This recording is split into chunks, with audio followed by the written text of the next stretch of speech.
Hey everybody, this is Frenchie with Libido Talk, and I am here with Miss Lola. Say Hi. hi, Lola. So, we sex geeking out, and Camp. um, I met Lola, and Lola is one of the most amazing sex geekers out here. So I had to introduce you to her and her to you because she is doing a damn thing in the sex geek world. So we're gonna talk a bit about it. We're gonna also talk about, people of color out here sex geek camp, because people are like, black people camping and sex geek camping, and what you mean? You out there, y'all having sex? What you doing? Maybe some of them, but that's not why we're here right now. No, So, we just wanted to bring this up, and Lola, you do a go-go sex ed chat. it's a show. Yeah, it's a show. So Honey, tell us about this here. it's Tell us. called Sex at a Go-Go. It's based in New York, and it happens every first Thursday. For right now, I'm trying to get it moved to the weekends, but for right now, it's every first Thursday of the month at Otto's Shrunken Head. And basically, it's a sex Q&A, so people can come in and they're drinking because they're at the bar and they're getting a little tipsy and rowdy, and they can write down anything, any sex, relationship, love, anything, and we'll answer it right off the cuff. What's your craziest question I that get you've a lot seen so of far? A lot of fellatio. I get a lot of butt stuff questions, or how do I, Honey, and I get a them lot of folks be like, loving them butt plugs. right, and it's funny because I get a lot of wives going, how do I Hashtag enjoy. right? Hashtag enjoy. How do I get my husband to let me put something up his butt? I get that a lot. You not? Right. And sometimes and I think we offer very fair, honest, Responses. information, but we also tell people, like, my big thing is you can't make anybody. Thank you. And you shouldn't be convincing, because that's coercion. Right. What we you need can consent, do, mutual right, consent. is sit out and try to present what you would like and why you would like it, and that, and maybe plead your case, but other than that, that's all you can do. And then, so in between all of that, there's go-go dancing. Booch, Right. booch, booch, booch, So that's booch, that's kind of like for that entertainment purpose. Also, it's sexy. It keeps people in the mood. Yes, it does. And the go-go dancer is also answering questions on stage along with me, and usually some other special guest that's in the sex ed world. And it's a good time, and it's a little bit of a comedy show. A friend of mine, she's like, I think you kind of need to bill it as that as well, because there's a lot of laughter. So it's not super serious. It's not. I'm not serious, but I'm giving you As serious sex information. Shouldn't be. It should Right. be enjoyable, Right. consensual. And if we don't know, I say I don't know. Like, I never make anything up. Some people want stats. I'm not a statistician. I don't know percentages. What's the percentage of men who convert Right. to butt plugs? People want that kind of information. I'm like, I can't help you with that. Or if somebody asks me for a brand name, and I'm like, I don't know it now, but I'll put it up on Twitter. Right. Exactly. So it's fun. I have a good time. Well, I'm excited because I'm looking forward to coming to one of your events, because I have to see the go and hear the questions. And what borough are you doing this in? It is in Manhattan. Right, and it's Manhattan. Right. So, have a Manhattan in Manhattan and go to the go. Exactly. That Lola is doing. So that's what's up. Okay. So we're gonna change lanes just a little bit, because, it's here is only a few, flies in the milk, if you will. Ain't but some of us colors out here. I'm really appreciating this. We get to lend a voice, and grow this community and expand. So how do you feel about your experience? Because you are one of the geek workers here as well. So you have a real relationship, with Reed, and you've done this a couple of times now. So as a woman of color, share a little bit about your experience with this. I feel last year was a little harder, because there were still people of color here, but I feel like it was almost glossed over that there wasn't a lot of us. Like, we were the ones going, where's everybody else at? Where's the other flag? And Ignacio Rivera was here, and so some of those things were being brought up, and we ended up having a POC roundtable. But it was literally something that happened while we were here, because we looked around and were like, and then people are talking, and you're hearing language, right? and people are talking in those little microaggressions and things, and you're like, we're right here. We hear you. Right. And I think this All lives matter. right, which wasn't that bad, but still it was like, don't make me slap you.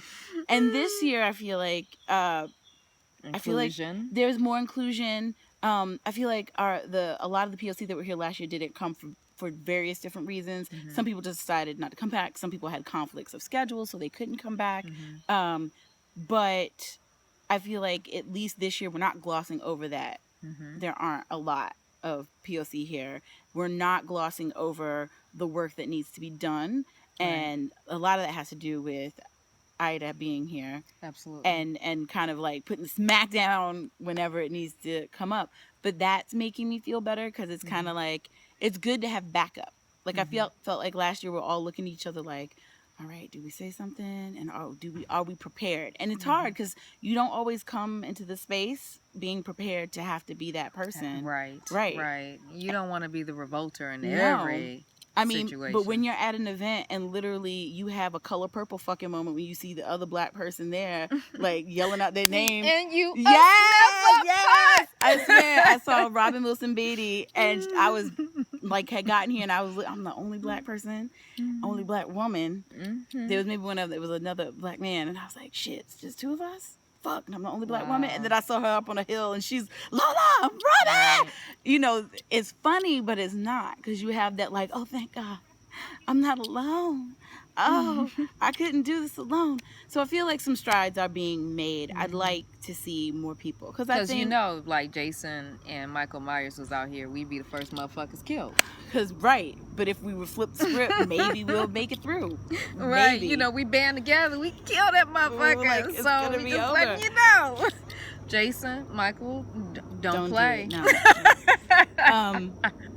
So tell me, you know, why, you know, I've been posting, a lot of people have like, what is this? Right. What? You know, so why should they come, even if they're not a sex geeker, want to become a sex geeker, not in the sex education realm, but are enticed by the opportunity to be around people who want to help people have healthier sexualities and sex lives.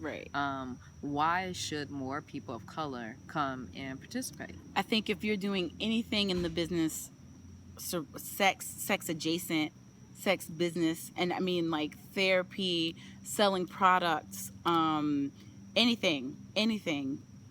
Go-go dance. Yeah. Stripping. I think the business things that we're picking up here are things people don't always get. And I come from a place of I didn't go to college. So I've been learning. I mean, it's also. But you got that PhD in go-go, right? Don't you? Okay. I got, I have my things, but it's affirming to come here and see him throw stuff up and realize like, oh, I've done that already.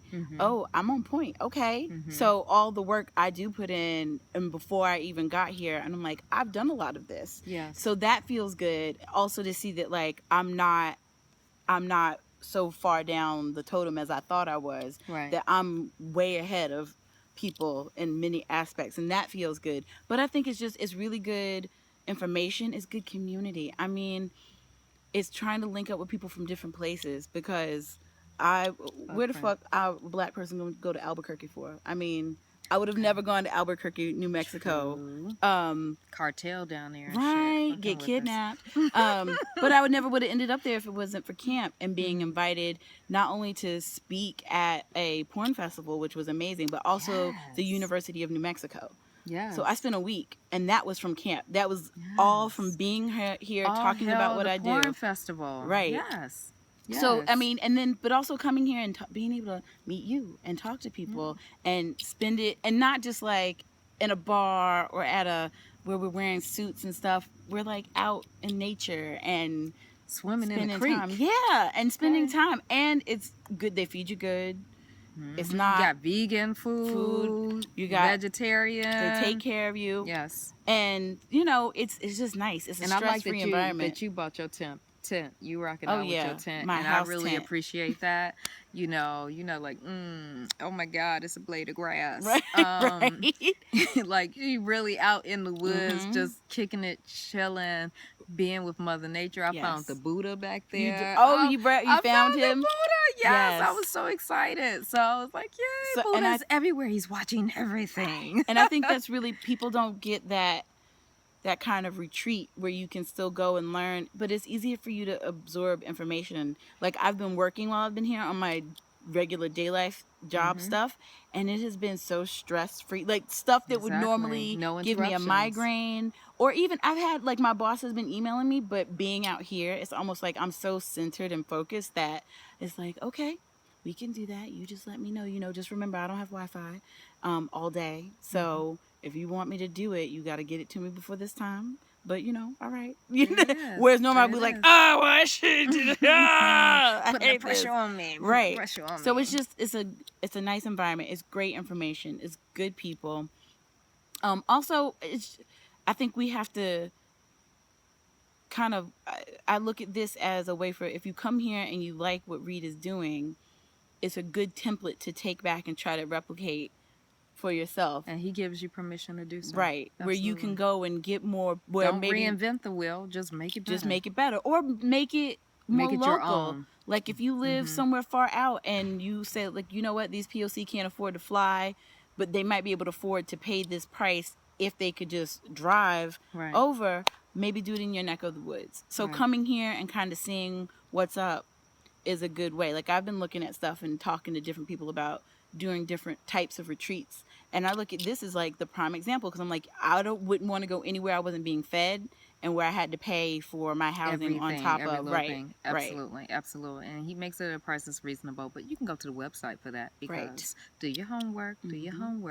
Well, Lola, I really appreciate just taking this moment to chat with you so that we can share with the onlookers and the viewers, because I know they're going to follow you. Where can they follow you? So many places. I'm on Twitter, at Dirty Lola. You can also Dirty Lola. Follow the show at Sex at a Go-Go on Twitter, and our website, sexatagogo.com. And then if you really want the dirty and the Dirty Lola, you can go check out my Tumblr. It's dirtylola69.tumblr.com.